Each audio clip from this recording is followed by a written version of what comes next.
Hey everybody, we're at San Diego Comicon 2017. I'm here with Stephan Franck, the creator of Silver.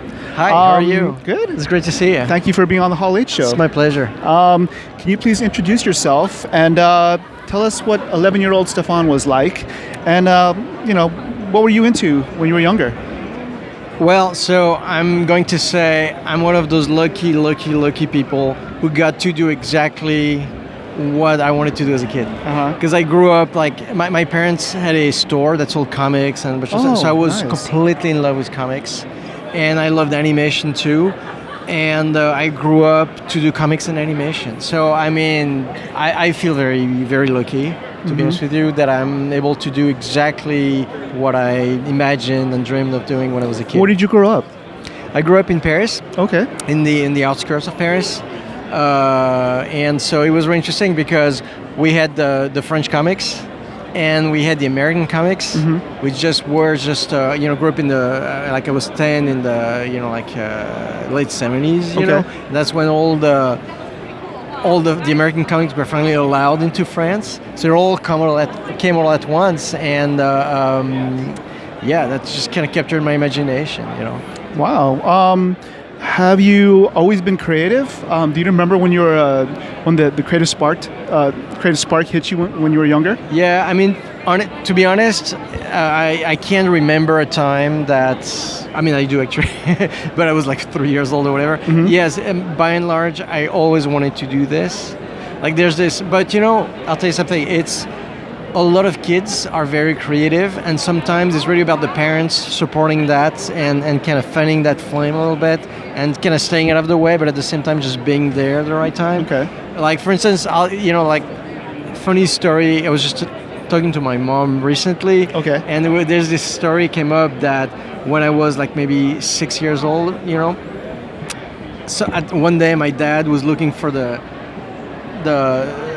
living room table, like it was a low table, like a glass table, and he was gone from the living room. I was like, what happened to the table? And I don't know how, but I had dragged it up the stairs into my room. Oh, wow. And I was using it as a light table to animate. Oh, okay. And I was like 6 years old. 6? And see, like, a lot of parents would have gone like, what are you doing? This is in the living. And my dad was like, yeah, well, now you're set up to do your work. So I think it's a lot of kids are very creative and really have that spark, and it's up to the parents to recognize it, and if they can anyway, they can supporting that. That's a really good point. When did you know that you wanted to take it to the next level as a professional? So when I was 13 when the movie Heavy Metal came out. Okay.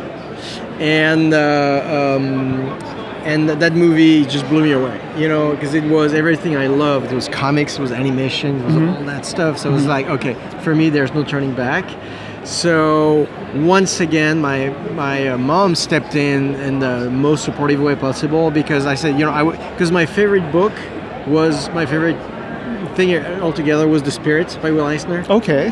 And so I just said, like, you know what? I'm going to do an animated movie of the Spirit. Speaking of Will Eisner, it's his 100th birthday, right? Yes, that's right. That's right. I mean, yes, I mean, he's altogether my idol, artistically speaking, in terms of comics, and just such a well-rounded person. I mean, and I never met him personally. Okay. But that's one of my big regrets, that I never got to meet Will Eisner. But so I decided, you know what, I want to do an animated film of the Spirit. Oh, and wow. So, and once again, my mom at that time said, well, what do you need? And I said, I need this. They're like, all right, I'll get you this. You know what I mean? Okay. And so this is what it takes, and just puts you on the road to doing your work. Okay. And can you briefly tell us about your creative journey leading up to your comic book Silver? Yeah, absolutely. So just like I was saying, 13 years old was like this big fork in the road for me, where it's just like, okay, now I know for a fact that I want to do comics and animation, and I kept doing that through school. And I went to school for animation, actually. And animation it's a life project. And so right after school, I got work in animation, and my animation career started. And I got to work on movies like Iron Giant, you know, very recently Despicable Me, but it was a long career, you know, until there. And so, during this whole time, I didn't do comics just because I was, you know, just animation was I had taken everything over at that point. Okay. And then about 5 years ago, I was like, you know what? I do want to do comics too. That's so important to me. There's graphic novels that especially because I read comics when I was like when superheroes meant the most to me when I was a kid, like around 10, 11. You know, it was very meaningful to me for many personal reasons. Yes. And then my interest kind of waned a little bit. And then when I was in college is when stuff like The Dark Knight Returns, The Watchmen, all that stuff came out. Right. And it was just like, oh my God, this thing is like, it's all the stuff I care about, and now it's elevated to where it's like the great American novel. You know what I mean? So I always knew that one day I would try to get back to this and just attack it somehow. Oh, nice.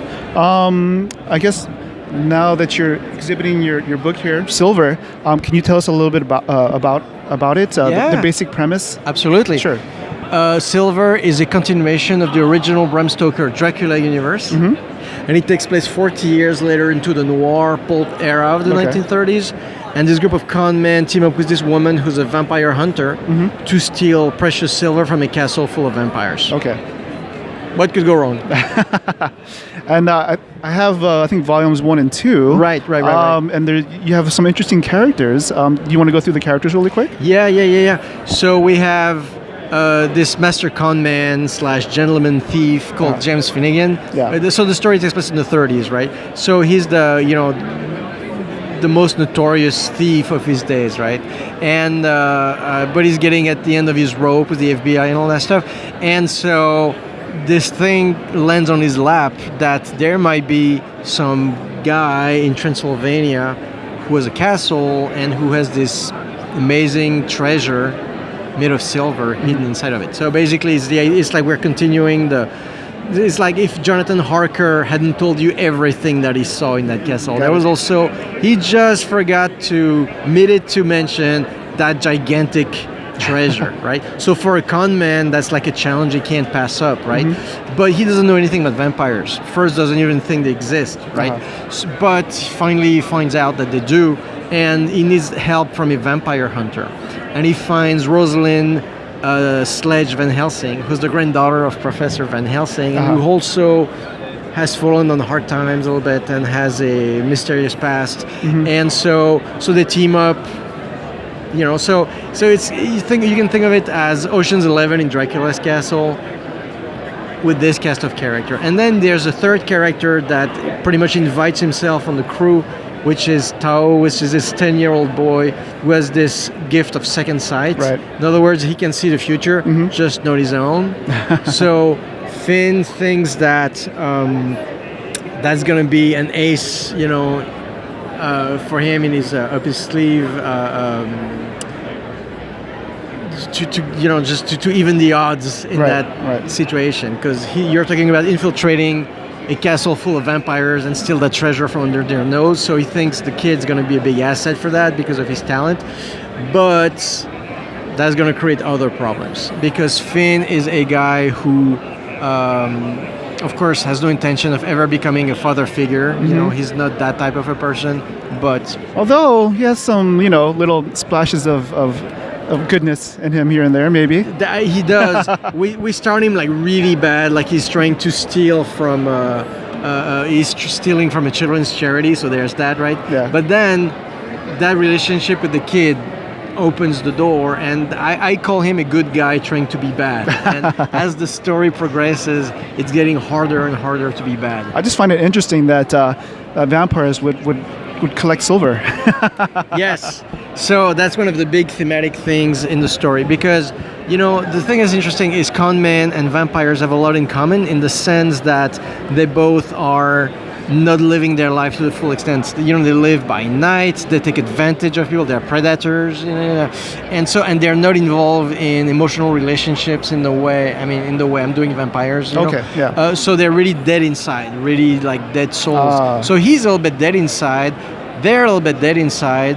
she's a little bit dead inside too, because she's a vampire hunter, but she's been spending a little bit too much time with the dead, you know what I mean? So lost her touch with the living a little bit. And so, why am I saying that? And yes, and so for the vampires, those guys can't, they don't have access to like the deeper emotions like love and so, but like everybody else, they want to feel alive. And flirting with mortality is how a lot of people try to. That's why you smoke. That's why you do things that are not good for you. Got it. Because getting to the edge of that cliff is what gives you that jolt of feeling alive. And when you're literally a walking dead, then it's even more intense. And how long were you thinking about this story? For a little while, I originally wrote it as a movie script. Okay. And then decided to do it as a comic book. So at that point, it was great because the whole story was written, and then it's about illustrating it. So this whole arc, which was the original script, goes over 4 volumes, and so we're at 3 now. So okay. And how long did it take for you to get started and finish the first volume? So the first volume took about a year. So we're basically 4 years into my run right now. Okay. And so that's 3 volumes in, and that's about 350 pages of story. Yeah. And what are some of the challenges that you faced? I'm going to say the biggest challenge is time, just because it's the work is so time consuming, and I still work in animation also. So now it's like I feel like I have 2 full-time jobs. Yeah. I'm doing comics full-time and animation full-time, and so I think just the number of hours in the day for me is the biggest challenge. And you write and you draw it as well, right? I do. Okay. And is there anybody else involved with the project? So as far as the books, it's just me. As far as beyond the books, we're going down this road of putting a movie together. I can't really say anything right now about it, but so that involves other people. Okay.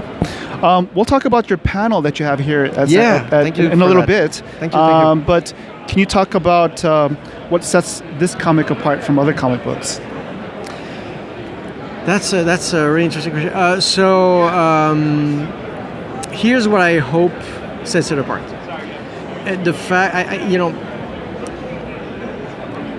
it's the combination of the fact that I have a long background in film, and so the way I approach story is extremely structured, because when you do a film, it's not loosey-goosey. It's everything is buttoned up. So I hope there's a very strong story structure to this series, while at the same time, because I'm doing it all on my own, as opposed to the film stuff, which of course, this is when I collaborate with tons and tons of people. Yes. It's also very personal. So what I hope is special about this is that there's a lot of very, very personal elements from the stuff that just as a fan I want to see, but also a lot of personal themes in it that I think give it a bit of an author kind of feel and let it be very personal and effective, I think.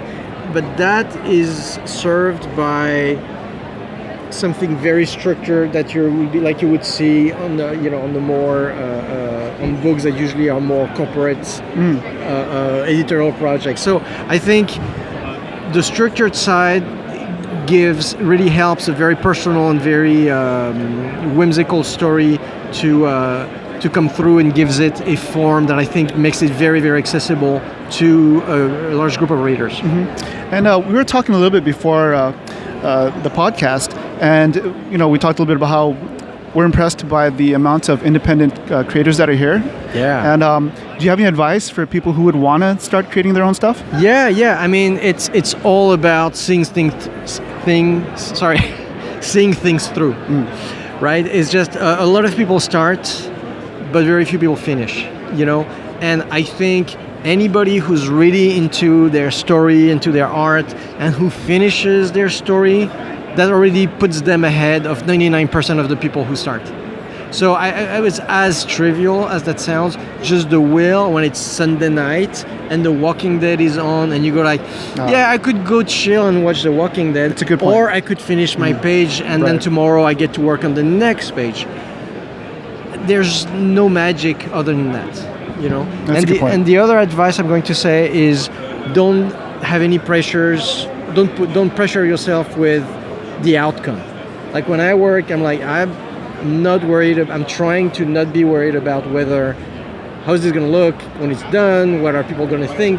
Just put all those thoughts out of your mind and just be one with your story and tell it.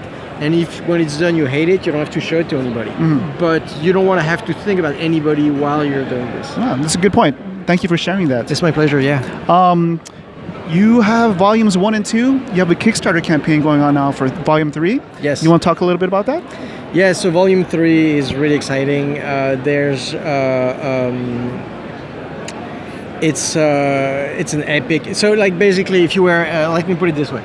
If this was a roller coaster and 1 and 2, tick, tick, tick, tick, tick, tick, tick, tick, tick, tick, tick, tick, right? Yeah. Volume 3 is when you're barreling down the hill. It's off the rails. The action is crazy. There's this 40-plus page action sequence that ends with a very, very strong character disclosure, and then it gets super gothic. We really get into like the Dracula drama of it all. And it's a con man story, so the whole thing will keep you guessing the entire time. Yeah. And so every chapter, like for instance, because each volume is 3 issues, and they're all extended issues, but some of these issues are like 53 pages. Okay. So they're very extended. They're like triple issues almost. So it's a really, really, really fun book. It's on Kickstarter right now. We have a few preview copies here at the show. But I could not be more excited about the book. Since we are at San Diego Comicon, and you do have a panel here, you want to talk briefly about that? Oh, yeah. Even though this is probably going to air after Comicon, I know that you have this panel at other conventions too. That's right. So I want to encourage our viewers to go check it out at a convention. Thank you so much. Well, so actually the panel also goes to one of your earlier questions, which is what sets Silver maybe a little bit apart from other books. Yeah. Is that because I come from a film background, the way I approach the page is very cinematic, and you're never confused, because that's one of the things when people come in and they say, here's something I hear a lot. I'd love to read comics, but they confuse me. I can't follow them. Right. And so there's a lot of people now who are new to comics, and that's very, very exciting, but they don't have the shorthand with the comic page that some of the older fans have. And so having film language as the way the story is told, I think makes it very, very accessible. And I think that's what all the publishers are looking for right now. So in the panel, what I'm doing is I'm teaching film class as it applies to a comic book page. Right. So that's the big idea behind it. Yeah, I was really impressed because I never really thought about the positioning of your characters, perspective, point of view. Right. Those are really pretty interesting, elements of panel, sort of how you arrange your panels, and I never really took that into account. Thank you. So I really loved your panel, and Thank you. I encourage our viewers to go check it out. It's a fun one, yeah. Yeah. I think it's good for anybody. It goes from to professionals to pre-professionals who have an interest in comics, to anybody who's just has an interest in storytelling and who's into these things. I don't want to keep you for much longer, but I'd like to do just a quick thunder round. Okay. It's our sort of off the beaten path set of questions. Sure. If we gave you $1 million and you had to spend it all in one day, what would you do with it? All in one day. Oh man, that's hard. To be honest, I would buy a lot of books, a lot of art, and lots of guitars. Oh, guitars, huh? Yeah, I'm a musician too. Okay, awesome. If you were a mutant who could teleport anywhere in the world, where would you go and why would you go there? I would try to go probably on top of a mountain because I'd be way too lazy to climb the regular way, and I would love to see how it looks from there. Okay. What 3 movies could you watch over and over and not get tired of it? Oh, very easy. Blade Runner, The Godfather Part 2, and what would be the third one? I'll come back to me in a second. I'll tell you when I know. I'll come back out of nowhere. Okay. I guess the next question is, what advice would you give your 11-year-old self?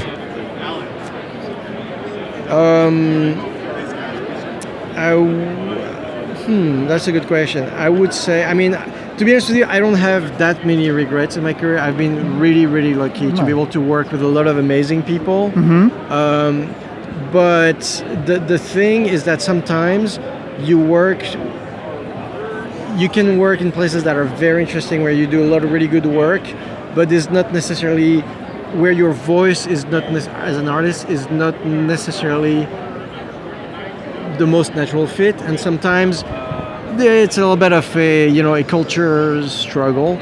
So I would say try to know as early as you can what you're about as an artist. Of course, it's a discovery. Of course, you'll evolve and figure it out, but try to understand what it is that you have to say, and go to the place immediately where that's the most natural fit. And Okay. Have you remembered your third movie yet? It's okay. Blade Runner, Godfather, Volume 3, Robin Hood, Disney's Robin Hood. Okay. And whenever it comes up, I'm mesmerized just by the animation, and I just can't move. Oh, awesome. We'll flash forward. What's next for Silver? So Silver is completing the first volume, which then completes the first arc. Well, nothing we can yet announce officially, but we are on the road to trying to make the movie happen. So I was about to ask about that. Yeah.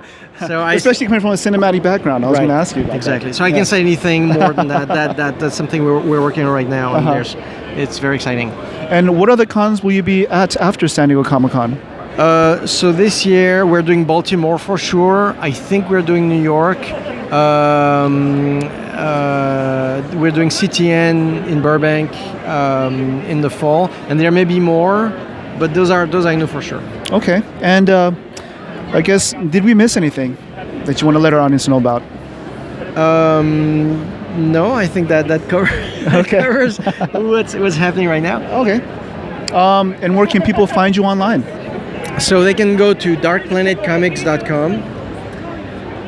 They can follow me on Twitter, Stephan Franck. You can look me up on Twitter. Okay.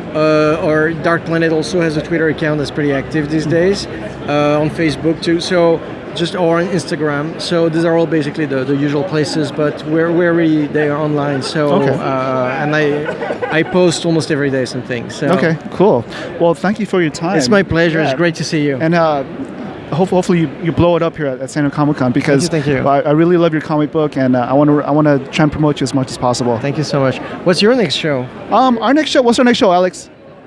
What's our next show, Alex? Long Beach?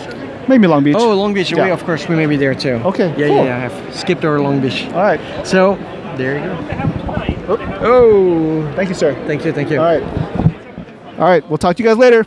Yep. Peace. Cheers. See ya.